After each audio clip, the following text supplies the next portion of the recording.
They wear your ass out. It is not going to be 3 plays and a touchdown. It is going to be a relentless. Here comes 8 plays, 70 yards, 6 minutes, and it's going to be Kareem Hunt just annoying you because he just keeps falling forward for an extra 2 yards. Like, that's what they've been, but they've been ruthless. They're great at it. So, look, that's where their offense is at right now. They wear your ass out. Thanks for listening to KC Sports Network, proudly presented by Emprise Bank. If you're thinking about starting a business or know someone who is, check out Emprise Bank's SBA loans. It's always good to know your options, and they can be your partner in possible.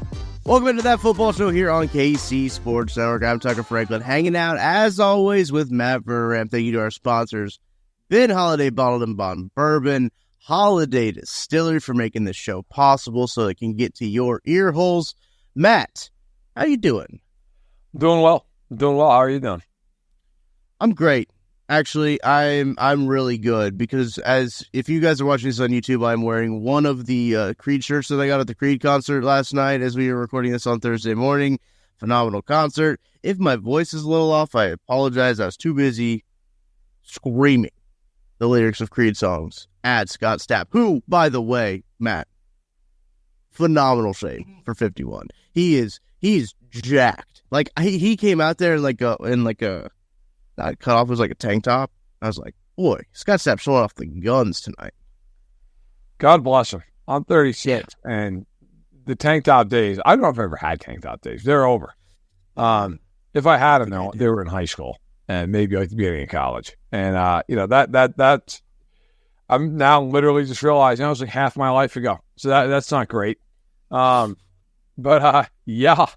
those days are done. Good for him though. And then he brings Creed Humphrey on stage and, creates a real moment there. That was pretty sick. They didn't sing anything together or anything like that. Creed actually picked somebody out of the crowd so they could win one of the guitars that they played one of the songs on. That's super cool. And then for the encore, one of the guitar players came out in a Creed Humphrey jersey. So they fully leaned into Creed Humphrey being there. I guess Creed in Kansas City, the Creed the band and Kansas City the city have like a pretty strong history together. Didn't know that until I went to the also didn't know the that. concert.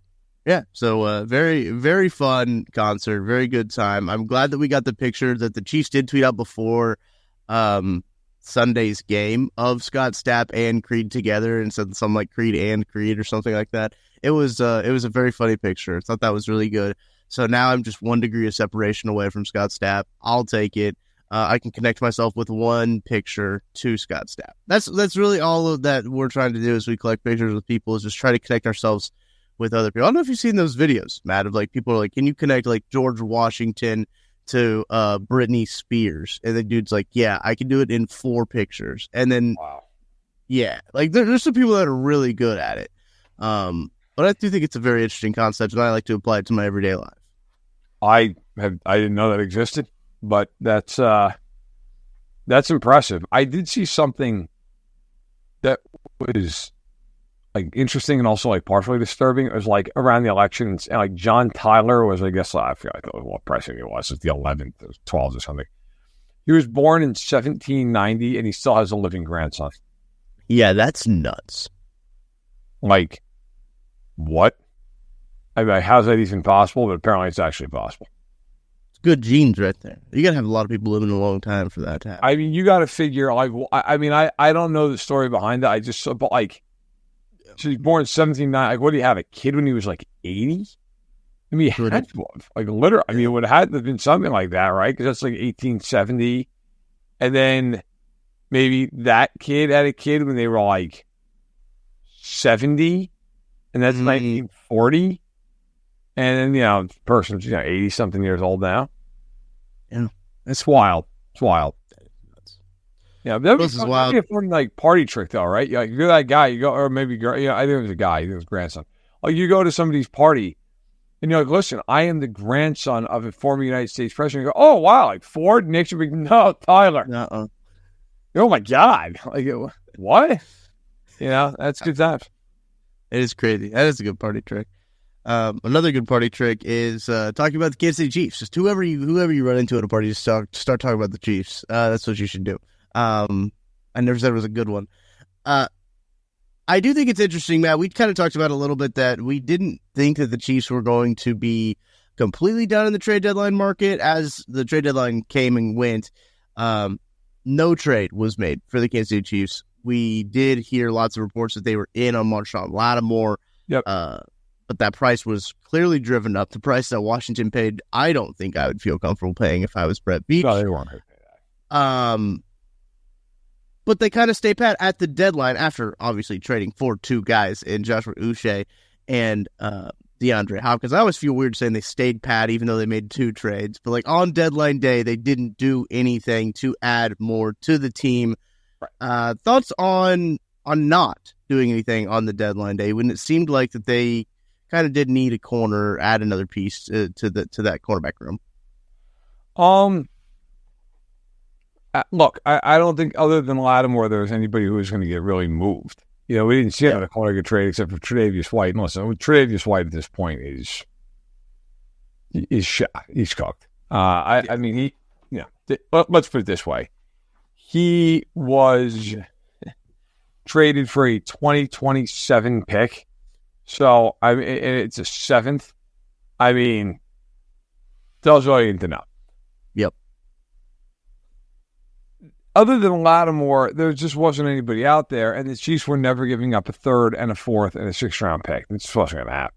I mean, Washington has the cap space, and Washington has a million picks at its disposal. I was able to outbid them. But I still look at it in the aggregate. Like the trade deadline for the Chiefs was a huge success. I mean, they got DeAndre Hopkins and Josh Uche, right? I mean, look at Monday night. They don't win the game without Hopkins. There's no way they win that game without him. So I still think in the end, the Chiefs really are one of the most improved teams in the league based off the last month. But it's hard to really fault them for not trading for Lattimore. I mean, there was no way they were giving up 3 picks for Lattimore. No, not at all. And I think I even tweeted out, like, when the discussions were getting leaked, you could say, in air quotes, I'm doing that there for the audio audience. I said the Titans' third-round pick and, like, no higher. Like, that's, like, you don't want to move any much more than that. He is under contract for, I believe, next year, then 26 you could. Then, because there's a couple of void years, as the Saints like to do on their contracts that are just, like, fake years on the back of the end of the contract. There's some stuff that you could have done to get him under contract for longer. But I do agree that Lattimore was like the only viable option. I know Greg Newsome was one that I think there was an ESPN article about it. Matty Lane talked about Greg Newsome a little bit too. Got to make sure I say Greg instead of Gavin. But he was another name that was tossed out there for the Chiefs. But that one didn't really. I never think caught steam. But it was just Lattimore, and that was it. Because look, Matt, I mean, we talked about this too on previous shows. Like, the general cornerback market is like thin, not good. Yep. Like when you talk about guys that are still out there, when you talk about guys that were on the block, there's not a lot of guys out there. So you gotta take what you can there in that regard. And they were trying to look for a good player at a value. That was not Marshawn Lattimore. I think that the Saints did a good job in that trade. A rare front office win for the New Orleans Saints when it came to a trade or just business operations. I feel like Mickey Malone was hung up the phone and like looked at Gail Benson, who's the owner of the team, and was like, "I did good. I did good." Like it was almost like I had to make a question at that point. And Gail was like, "Yes, Mickey, you good. I mean, it's got to be a little bit disconcerting for Washington that people walked away from that being like the Saints did something intelligent. But at the same point, if you're Washington, you're like, yeah, whatever, that's fine. We got Marshawn Lattimore. We have a billion picks and cap space and all the rest of it. I think the loser of the trade deadline is Jerry Jones, who I think I think it's an open question right now whether or not he needs to just be like pushed into a broom closet. Like, you gave up a 4th-round pick for Jonathan Mingo. Yeah. Who the hell was bidding against you? What? Like, he has 12 catches this year. He was terrible as a rookie. Like, what? Why? What are you doing? Like Like, I would have paid money to hear that conversation between Jerry Jones and Dan Morgan. Like, did Jerry just call him like, Dan, I'm not going to negotiate. I'm offering you a 4. And Dan's like, okay. Or was it like Jerry offered a 6 and Dan just was like, you know what? A 4th. Fine, done. Like, what? How did they get to a 4th round pick? Yeah, it's a very weird pick too. To like just be like, yeah, I want this guy for a 4th. And like, look, the Chiefs traded DeAndre Hopkins for a conditional 4th. I guess it would technically be considered. Or is it technically a conditional 5th? Conditional 5th. Yeah. That's a conditional 5th. A 5th that gets turned to 4. Yeah. Yeah, and the Bills gave up the equivalent of a 4th round pick because they gave up a 3rd. They got a pick back. Yeah, it took 4th round value for Amari Cooper, and Jerry Jones was like, "That's cool, Jonathan Mingo." Like, what? After we now know Dak Prescott tore his hamstring off his bone, and he's look. Let's be real; it's pretty much out for the year here. Like, yeah. And they were like, "No, that's cool. It's a play for now and the future." What future?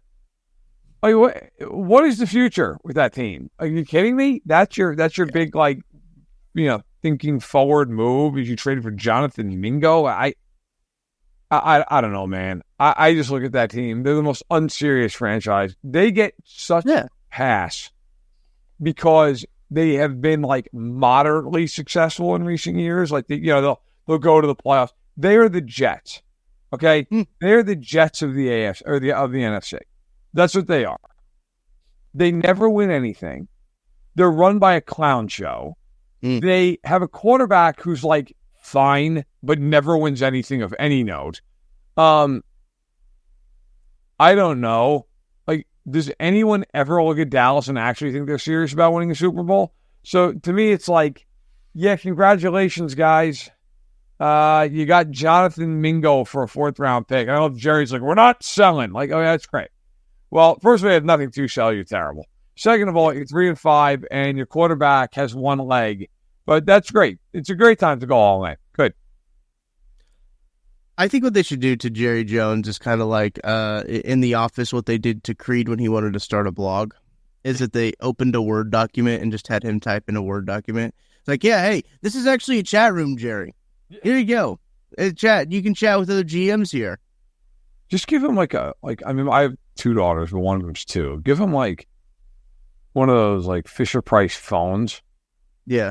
It's just like, Jerry, this is where you make trades. Okay. Trade phone. Yeah.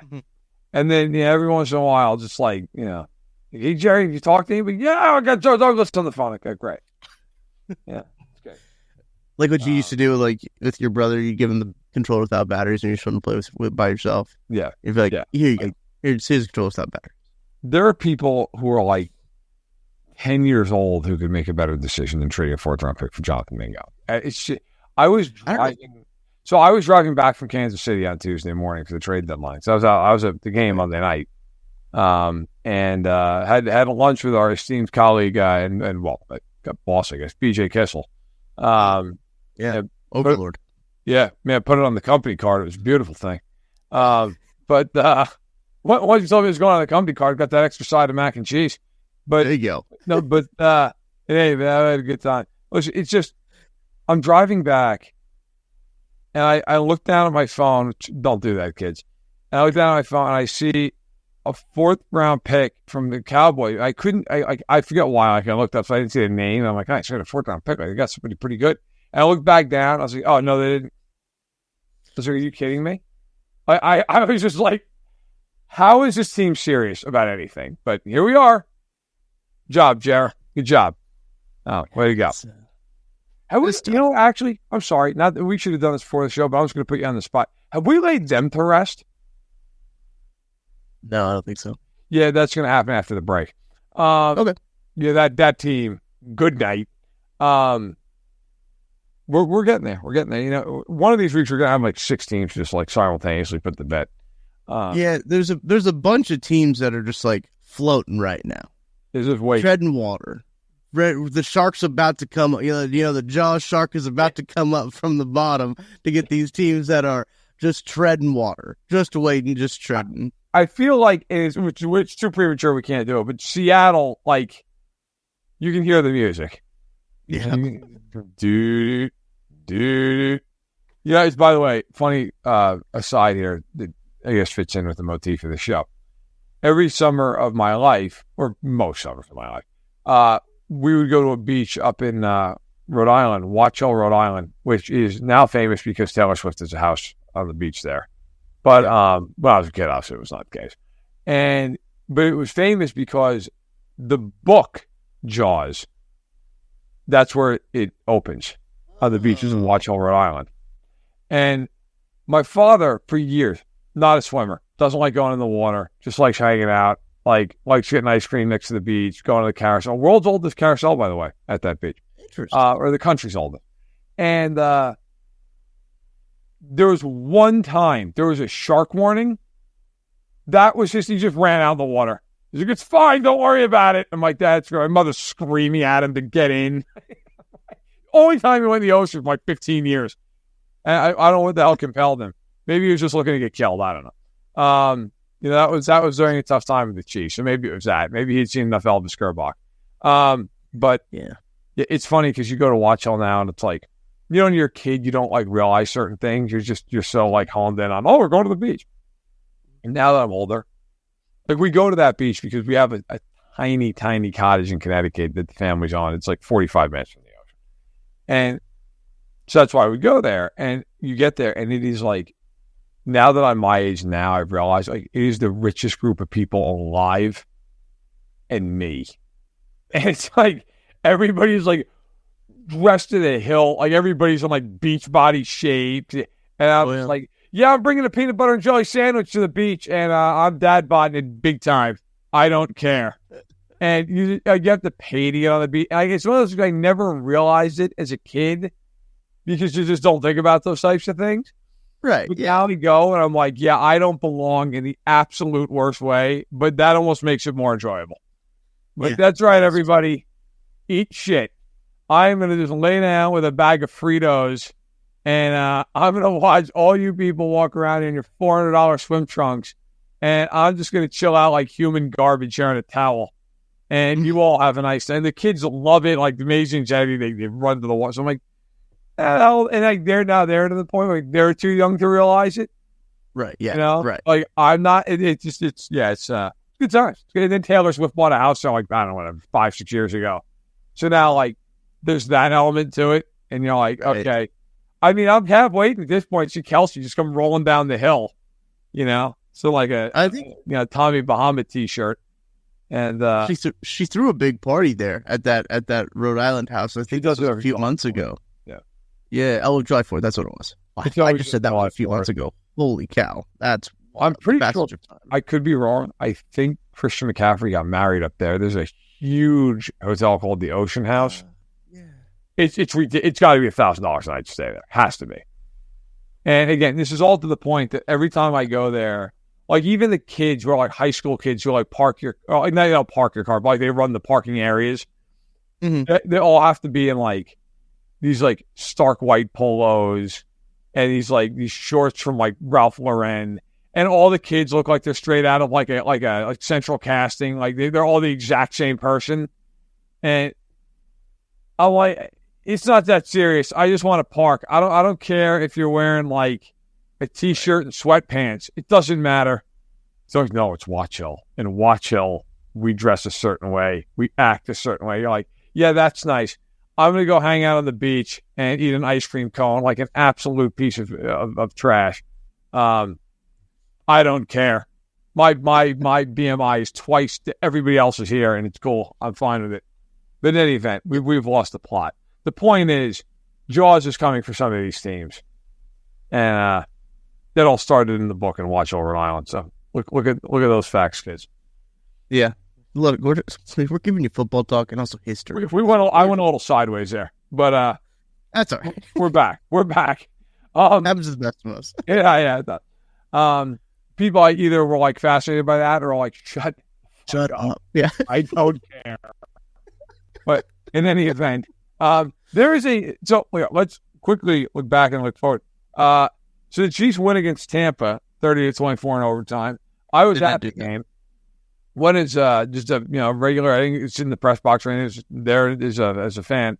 Can't express the moment of sheer terror when Mahomes was laying on the field for 2 minutes. Yeah, That was right in front of us.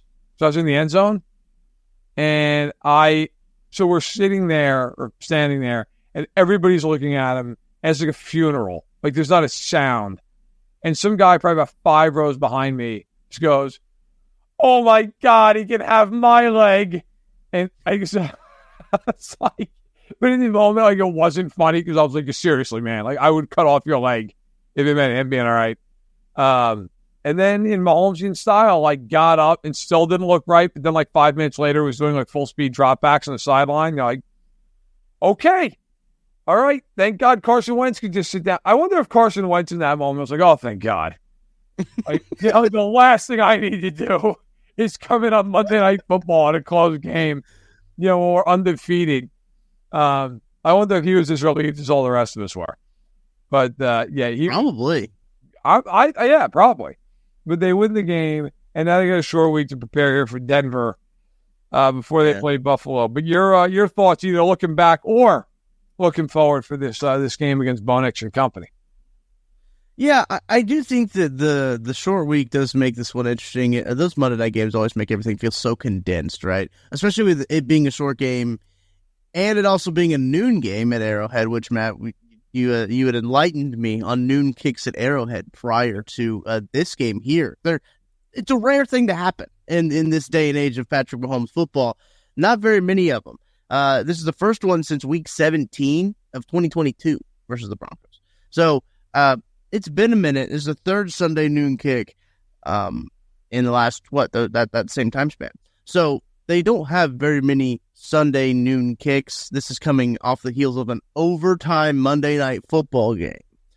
A Broncos team that does, I think, have a little bit of confidence coming into this game as well. I think they're very confident in themselves. They got a good defense. Their defense plays all right. The Ravens kind of handled them. The Ravens made them look not as good as I think that. Actually, you know what? I think the Ravens make them look properly. Because I think that's actually how good the Broncos defense is. What they are.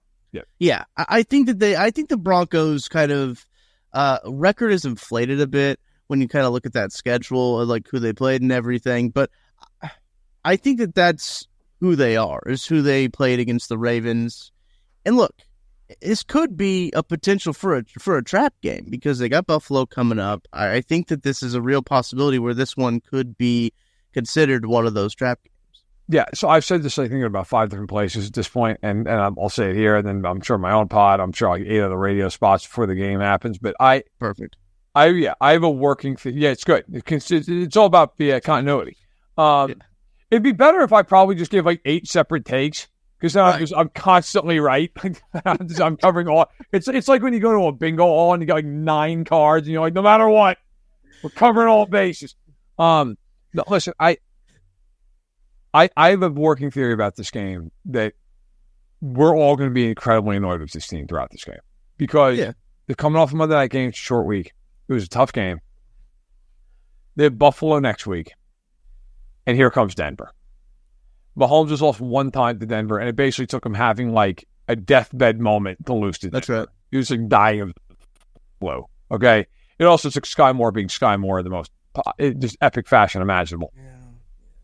Like, I don't think they're going to lose this game, but I could see this game being a game where everybody's ready to just scream at them for 3 solid hours. Like, it's like 20-16, and they're just not putting them away, and there's a dumb turnover, and Bo Nix is like scrambling around, and he runs for a first down on like 3rd and 15, and I think they'll win because that's just what they do. Like, they'll just they'll play hard for like 10 minutes. I shouldn't say play hard. They'll play hard, but like they'll play well for 10 minutes, and they'll put the game away.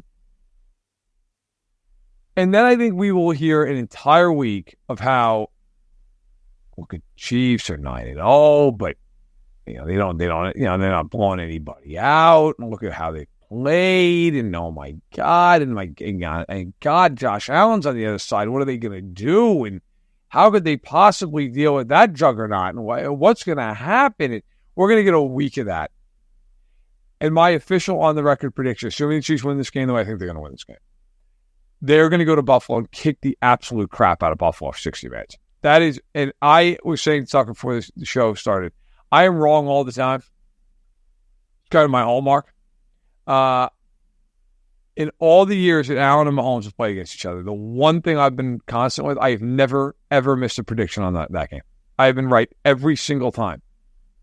That game, to me, I've always picked the Chiefs to lose to the Bills in the regular season the last handful of years because I felt like the Bills matched up with them. And I thought in the playoffs, the coaching matters a lot more, and I just figured the Chiefs would win because of that. I do not think the Bills match up with the Chiefs this year at all. I don't think they have a corner who can deal with Hopkins. Now, if Hopkins in the slot the whole time, they want to play with Teron Johnson, fine, but the Bills play a lot of zone. The Chiefs annihilate zone. If they want to go Hopkins with Johnson one-on-one, fine. Then I give you a shot there. If they're going to sit there and play zone coverage against DeAndre Hopkins and Travis Kelce in the middle of the field, good luck to him. Kelce annihilates him every time he plays him because of that. They don't have Milano. Their safeties are not good. Like their boundary. So Douglas and I know it sounds like we're previewing the Bills game, but I'm just giving you my working theory here. So Douglas and Benford on the outside are like pretty good corners. They're not great. They're solid. And Teron Johnson's an all-pro slot guy, second team last year behind McDuffie. Their biggest weakness is down the middle. Their safeties are not good. Terrell Bernard's a good linebacker, but their linebackers, like without Milano, they're fine. They're fine. I'm not saying they're terrible. Like they're just fine. Ed Oliver has not been great this year. Like you can do things between the hash marks of that team, and really even like between the numbers. The Chiefs are going to line up, and Kareem Hunt is going to get the ball like he's prime LaDainian Tomlinson. They are just going to line up and be like, we can blow you off the ball snap after snap after snap. The Bills have been awful against the run this year. And the other thing about the Bills, fun fact, they almost never come out of their nickel defense. No matter what the formation is across from them or the personnel grouping, they always stay in the nickel defense. The Chiefs are going to go two tight ends against them and be like, yeah, that's nice. Here it comes. And do you remember years ago, Clyde Edwards-Helaire had a game against them on a Monday night? Oh, yeah. Some ungodly amount of... Like, even when the Chiefs have been terrible running the ball, they've run the ball against Buffalo. They've always done it. And I also think Keon Coleman might not play now in that game. He's got a wrist injury. Right. If he doesn't play, and it's Shakir, and it's Cooper, we'll get used to McDuffie and Connor. Like that, it's just going to be those two on those guys, and they're going to play man, and they're just going to come after Allen the entire game. But in any event, that's my working theory, is I think this game against the Broncos is a game where you're just like, oh my God, put them away already. What are we doing? Yeah. And then a week of angst, and then a lot like that 49ers game where they come out like, oh, look at how good we can play. And it's just, 28 to 14. That's it. I think that's a great theory. I do think this Broncos game is going to be a real shits and giggles game, to steal a term from Nate Taylor. Because like they like to run shits and giggles plays in the red zone every now and again. And I always do like to gauge how serious they're taking an opponent by like that first or second red zone drive, right? The first time they get into the red zone is like, what play are you going to call in the red zone? You're going to call the double reverse? Then if you're calling the double reverse or the double quarterback handoff, you're probably not taking this team too seriously. And you're like, you know what? Let's get something on tape here. Is what you're running that for. For Buffalo to try to scout and spend 15 minutes trying to figure out how to stop a double quarterback handoff.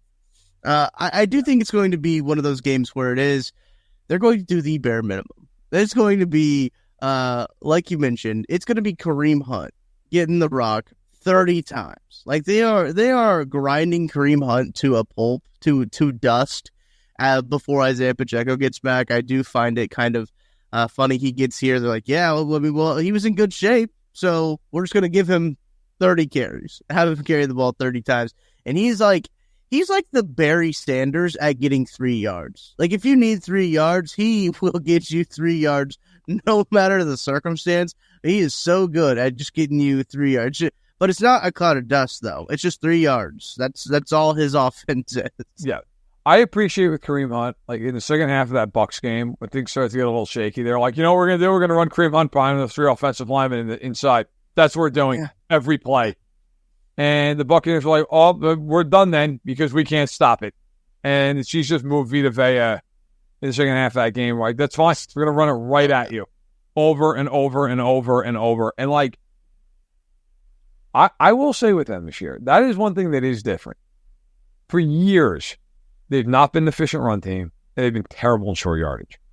And this team, if they get into a game in January where the weather's not good, or you're like, well, the other team, maybe they're really good in the secondary. Like, the Chiefs have a little bit of a hidden superpower at this team where they can get behind those three interior guys and give the ball to Hunt and Pacheco, and just be, you're not going to stop it. You're not. Yeah. Like, it may not be flashy. It may not be 10 yards a pop, but we'll walk you down the field. It might take 12 plays. How many times this year has the Chiefs had like a 7-minute, 8-minute drive? I mean, like, it feels like they do it once a game. They have drives like that where they'll just, like, okay, we will bleed you to death. And, that's something that in the past, I feel like they haven't been patient enough to do that.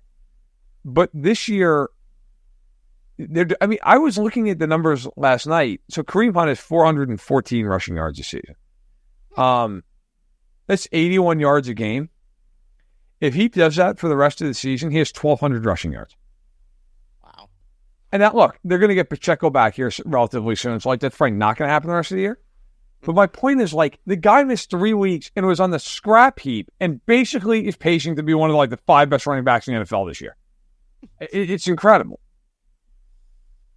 It is quite incredible what the Chiefs have done. I think we've talked about it. It's like the most Patriots thing about them, right, is fighting these players that are the undesirables and bringing them back in. Juju Smith-Schuster is another great example of that. Now he's dealing with his hamstring injury, but he comes in his first game after the Patriots cut him, and he has 130 yards. Like what? Like what can you do there? But I do think this game is going to be a frustrating one, a weird one, to give a hat tip to our friends at Only Weird Games, as it traditionally is. But I do think it's going to be one where I do think that on Monday night it was good to see the offense have to step up and make plays. There was a super chat on our post game show that the defense has been doing that for the last year and a half, right? Where, like, when plays needed to be done, the defense would be the side of the ball where they would step up and make plays. Now the defense put the offense in some less than ideal situations, and the offense came through. And I think that was very encouraging to see because, look, I think if the last year and a half the offense decided to put in some situations where they had to make plays, they wouldn't have done it. But DeAndre Hopkins makes that a whole lot easier. One of the problems was over the middle of the field stuff, and then also the third downs. And DeAndre Hopkins has done a really good job on third down.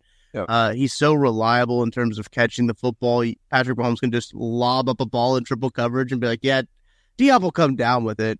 It is honestly, an unreal play. And it's something their connection already with what they've played 2 games together. Is already immense. I think you can feel how you can see how those two guys like communicate without communicating when he's running a route, and that's. I mean, they had one mishap where he thought he was going to stop and he kept running. I think Joshua Briscoe made the point that Anton Winfield had actually been on the football field more times with Patrick Mahomes than DeAndre Hopkins had been at that point. So he kind of was aware of what was going to happen, and he nearly picked it off. But I do think that having him there makes this offense so much better in these crucial situations that the Chiefs were lacking in prior to adding DeAndre Hopkins. And it was good to see that in Monday night, that the offense can make plays when it matters. Look, I know they have Patrick Mahomes. Patrick Mahomes is going to do everything that he can in his power to make plays when it happens.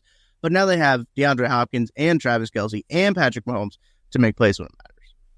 So it's funny with them. If you look at their offensive numbers this season, they're 10th in yards per game. They're 10th in points per game. They're 10th in passing yards per game. They're extremely consistent, apparently. Yeah. But then you look at some of the other numbers, and you're like, okay, what are their yards per play? Their yards per play, they're 19th in the league, right? You're like, okay. Now, I know this sounds weird, but this is honestly true. Some of that is because they've knelt down 30 some odd times. That's true. Yeah. There's also a little bit of that, but in any event, they're 19th. Rushing, this kills me. They're number 1 in the league in success rate running the ball. Right. They're 29th in yards per attempt. But they never lose yardage. They're just constantly moving forward. They average 3.9 yards per carry. And you're like, oh, that's not good. Except, but they're always getting 3.9 yards per carry. It's like moving forward like a machine. But here's where I think they like you look at the numbers, you go, okay, this is where they're really good. Third down this year, they're number one in the NFL. They're 53.2%. And to put that in the context of how ridiculous that is, like Houston is the middle of the league, 16th in the league. Bills are right behind them, by the way, at 17th. Houston, 38.4% on third down. Wow. The Chiefs are 15% better than them on third down. In the red zone, where the Chiefs started the year, they were terrible. They were like 28, 29. The Chiefs, the last 3 weeks, are 11 of 13 in the red zone. They went all the way from almost 30th to they're now 12th in red zone percentage in the NFL. Okay? Yeah. But here's something else I find very interesting. Their points per drive, they're sixth in the NFL. So they don't always get a ton of drive, like they score when they have them. Because the Chiefs this year have the fewest drives on offense in the NFL. 81. Wow. The fewest. Okay? So that's another thing. When you're talking about like yards per game, points per game, they get the ball less than anyone else in football at this point in the year. Okay? Like, again, for context, Houston has the most drives. The Chiefs have 24 fewer drives. 24. All right? Yards per drive, Chiefs are ninth. Plays per drive, which we were just talking about, they're second. They average 7 plays per drive. Right? This is an offense that, like, they wear you out. Like, I just finished saying they had the fewest drives on offense in the NFL. They're 14th in plays. Wow. They wear your ass out. That might be the title of their 2024, like media yearbook. They wear your ass out. It is not going to be 3 plays and a touchdown. It is going to be a relentless. Here comes 8 plays, 70 yards, 6 minutes, and it's going to be Kareem Hunt just annoying you because he just keeps falling forward for an extra 2 yards. Like, that's what they've been, but they've been ruthless. They're great at it. So, look, that's where their offense is at right now. That might be the title of this podcast, too. The Chiefs, if you're listening to this, you already know what the title of the podcast is, but the Chiefs just wear their ass out. I think that's a good. There you go. I like that dive into the numbers. It's a good way to put that into perspective. Matt, we've got a little bit long. We haven't hit our break yet. Let's go ahead and hit that break. And on the other side, we'll put the Dallas Cowboys to rest. We'll talk about some matchups that we're looking at around the NFL. Anything else that pops into our head. So we'll take a break. We'll see you guys right after this. Shop Chiefs tickets and more with no fees. Plus, save big with code KCSN at ticketsforless.com, the official ticket provider of KC Sports Network. Back on that football show here on KC Sports Network. Thank you to our sponsors, Holiday Distillery, Bid Holiday, Bottled and Bomb Bourbon. I got some of it right here on my desk because we did the toast game show, the toast game on the post game show. We just give our toast to. So I got to have it on hand as I got it by here, too. Oh, we also got some of Benny's picks. Benny's not joining us today, but thanks to Benny, had a little bit of a conflicting schedule. We got to go over some of the picks that he sent through here. Matt, you can also go to Underdog. You can use that promo code KCSN. Get $1,000 in bonus cash plus a free pick with that promo code KCSN. Benny sent me 3 picks here. I'll rattle them off for you. Then I will read you his reasoning here. First, he's got Mike Gesicki higher than 6 targets. You want to take advantage of that, you got to do it before Thursday Night Football, obviously. Cole Kmet higher than 23.5 receiving yards. And Bo Nix higher than 0.5 interceptions. I do think that one might be pretty self-explanatory when it comes to Benny's pick there. When Spag brings like a triple A gap blitz, like 3rd and 12, you just hear a scream and then the ball just goes straight up in the air. Yeah.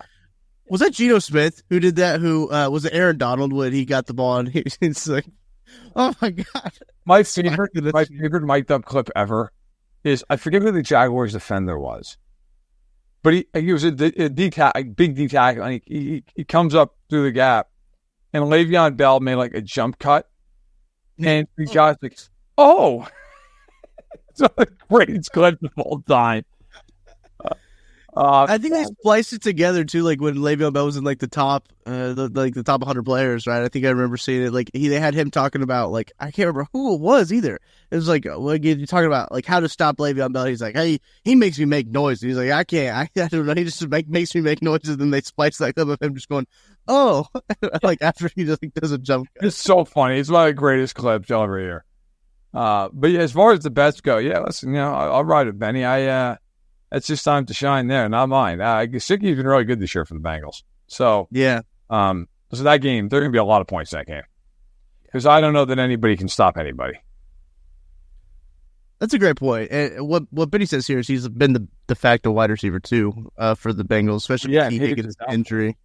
Yeah, so that's an interesting one to keep an eye on. And the pick of just being 6 targets, higher than 6 targets, I think I think that's a good pick there from Benny if you want to get some Thursday night action. And Cole Kmet is an interesting one. As a Cole Kmet fantasy owner, they don't really go to him a whole lot, and they've kind of they've gone away from him recently, I should say, in terms of how they use him. And Benny says here, an ideal time to correct versus Patriots in a must-win at home when Kmet has seen meaningful targets. He's blown by this number all season of the 23.5 receiving yards. Also, we hit on the Bo Nix, but rookie quarterbacks versus Spags defense since 2019 are just 1 in 11, which is a nasty stat.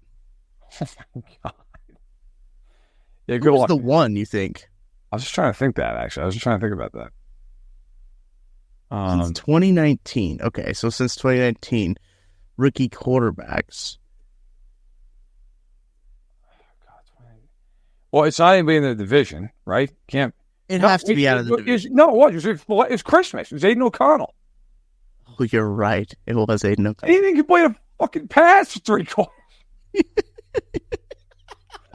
What? Oh, that makes that stat even more funny. That makes that stat funnier. That it's Aiden O'Connell on Christmas who didn't complete a pass in 3 quarters. Oh shit! That entire game. He was not good. Hang on.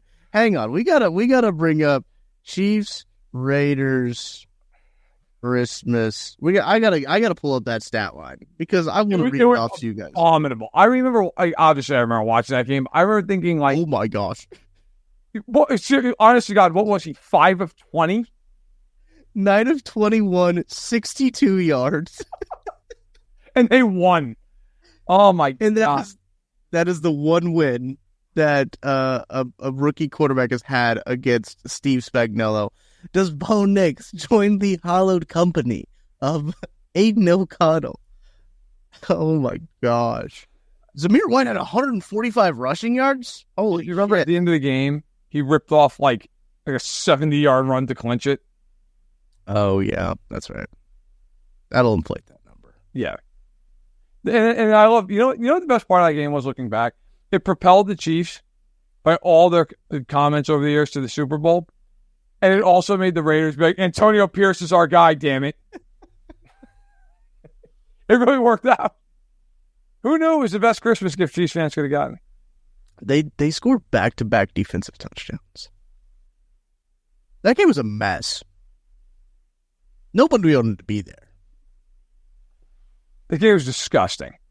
Yeah. I remember at halftime, I was with my parents in New York, and I was like, listen, I'll be right back. I'm going to walk up. They live in the country. I'm like, I'm going to take a walk up the street. I go, okay, be back for third quarter. I'm like, oh, yeah, of course. I walked for like an hour.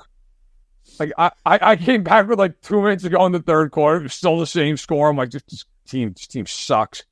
I'm so sick and tired of watching this offense. And I remember like at the game, like I was talking to people. I'm like, this team, they're going to win a playoff game. Like, their defense is great. This offense is so bad. Like, they can't win a game. And then they won the Super Bowl. Right. Yeah. They haven't lost since. I guess that's how offended they were. They lost to the Raiders. Yeah. Like it was one of those things. I don't know if you're the audience out there, if you watch Family Guy. But like, yes, yeah. I feel like it's one of those things where, like, like Meg is in her room and like she's just like turning the light on and turning the light off, and she's just listening to music and she's devastated. Like, I feel like that's how Mahomes went home and had Christmas. Like, he just sat there and was like, I cannot believe I just lost this fucking team. You've got to be kidding me. And I even threw a pick six. Like, this is impossible. Like, I feel like the whole year they were like, yeah, we're garbage, but we're not that bad. And then they lost to the Raiders, and it was like, okay. It's almost like it's like the show Intervention. Where like they're trying to get the person to understand what a problem they have, and then like finally somebody's like, hey man, you need to look inside yourself, and then that person all of a sudden's like, you're right, I do need to look. Now obviously it's a little bit more of a sensitive and serious subject matter, but the point remains, right? Like, I feel like that was the game where the Chiefs are like, okay, all right, we have to admit we got a problem here, and then proceeded to just never lose another football game. And here we are. 9 of Kudos to the Raiders. Good job. Yeah. Aiden O'Connell's 9 of 21 for 62 yards is an incredible line. Again, it's legitimately hilarious. No touchdowns, no interceptions. Dude, my brain exploded when I realized that he was the one who won a game. Yeah. I was like, 2019. I was like, who are the rookie quarterbacks in 2019? I was like thinking it was a while ago, right? Yeah. Like, I was like, wow, it must have been a while ago. No, it was the last game they lost. Crazy. So those are Vinny's picks on Underdog. Go take advantage of that. Use the promo code KCSN. Sign up. You get a free pick. You also get $1,000 of bonus cash with the first deposit. Yep. Mike Gesicki, higher than 6 targets. Cole Kmet, higher than 23.5 receiving yards. Bo Nix, higher than 0.5 interceptions. Bo Nix to have an interception. There you go. That's presented by Underdog. Go check them out. Underdog, link in the description. Promo code KCSN. Also, just download it on the App Store. Use promo code KCSN as well. They make it super easy for promo codes. But, Matt, are you ready to lay the Dallas Cowboys to rest? It feels like a good way to polish the show off. Let's do it.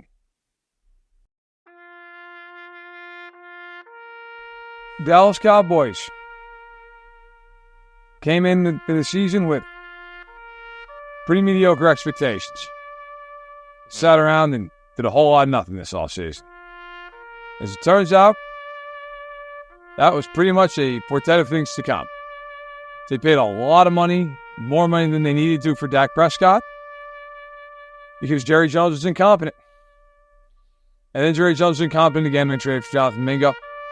Kind of bookending the life of the 2024 Dallas Cowboys, who are 3-5, but now staring down the barrel of a Cooper Rush ending to the season.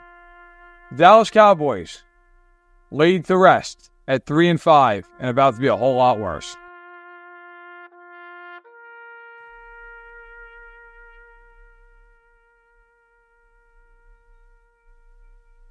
I forgot Cooper Rush was their backup until you said that. And that's what took me out. Oh, you're about to be right. Like, oh, God, Cooper Rush on my TV. I'm sure they have 4 of the next 8 Sunday Night Football games, too, so that's sick. Because that's just how it works with the. You're right. So you have to. I'm going to look at it right now, and then we can wrap. I guarantee you, yeah, they probably have 4 more effing primetime games. I got to pull up the list of teams while you do that, of teams that play the rest. Yeah. Oh, settle in. Yeah, they got a Monday nighter against Houston in 2 weeks. Let's go. They got a Monday nighter against Cincinnati, and they've got a Sunday nighter against Tampa. And they've also got Thanksgiving against the Giants. You ready for Cooper Rush against the Giants? You ready? That might be the first time I ever intentionally choke on food. I'm going to be waving people off. Like, please don't help me. Want to cry. That's awful, actually. On Thanksgiving? Yeah, you're going to welcome that in your life. Instead? Daniel Jones against Cooper Rush? Oh, yeah. Yeah, you're going to welcome that in your life. Here it comes. Do we see, oh gosh, who's the quarterback they traded a 4th for? Trey Lance? Yeah, do we see Trey Lance, you think, this year? Yeah, probably. Yeah. I found the list. Okay. I'm adding Dallas to it. Cleveland, Las Vegas, Arizona, the Rams, the Patriots, Denver, the Panthers, the Titans, the Giants, now the Cowboys. Got to keep an eye out for Arizona and the Rams. See if a hand comes up. Yeah. Look, that's what happens in these bad divisions. We've played 10 teams. When you have a division where nobody's more than a game over 500, it can't happen. Got to watch out. Got to watch out for the hand coming up out of the ground. You never know. But, Good. you never want to pronounce somebody dead early. But it could happen. We'll see how things play out. Earth's still loose. Ground's still loose. The dirt hasn't been packed in there. Everybody else has been covered over by a cement truck. But the Cardinals and Rams, the Rams, give it to them. Part of it is just getting healthy finally. But, you never know. You never know. We laid the Cardinals and the Rams to rest in the same week. They were right. Yeah, we're feeling it. We're feeling this. This conference, this division sucks. I think it was more offended than anything else. Yeah, that's probably true. Before we get out of here, Matt, any matchups you're looking at to get your eye out for this week on this week 10 schedule? I mean, there are some good games. Cincy Baltimore Thursday night. We got the Commanders and Steelers on Sunday. Those are probably the two that I'm looking at most. But it's a pretty good slate of games. And Sunday night football, the Lions and the Cats. So those games. Yep, I think you actually got one in every window there. There's only maybe not late games. There's a ton of noon games. It's actually a probably war crime that we send the Giants and the Panthers to Germany. Like that might actually be retribution for World War II. That still might actually. Somebody in Germany is like, all right, we get it. Please stop. Okay. Like everybody in Germany is like, all right, guys, fine, stop now. Yeah. Was that the Treaty of Versailles that they signed to end World War II? In World War One. Okay. There was no treaty in World War II. It was basically just complete annihilation of the entire country of Germany. Yeah, so the America's still trying to keep that going by sending them, I guess, the Giants and the Panthers. America thought they were getting a little too uppity over in Germany. They said, hey, Chiefs Dolphins last year. Let's calm down. It's enough out of you boys. You get Giant Panthers. I almost have much respect for Germany if they don't come after us militaristically after that game. That's actually a great point. They should. All of a sudden you just get like a what I guess would be a submarine. I'm blanking on the term. Like a U-boat, like off the coast, just like as a warning. Like, hey. I could send it to Carolina though too, which probably actually would be good. He's been off the coast of North Carolina. It's enough for you. Well, yeah, a lot of noon games this week. 1, 2, 3, 4, 5, 6, 7 noon games this week so the red zone slate is going to be good. It's going to be ripe for the picking. The Chiefs play during the noon slate too, so probably no red zone for us Chiefs fans. But that is going to do it for this week's edition of That Football Show. For Matt Verderame, I'm Tucker Franklin. Thank you to our sponsors, Holiday Distillery, Ben Holiday Bottled and Bond Bourbon, Underdog. Appreciate everybody. Go use promo code KCSN. Go to shopkcsn.com too if you want some These Are the Good Old Days merch. We got that up in stock as well. Go check that out. Shopkcsn.com. Link in the description as well. That's going to do it for us. We'll be back next week to talk more NFL football.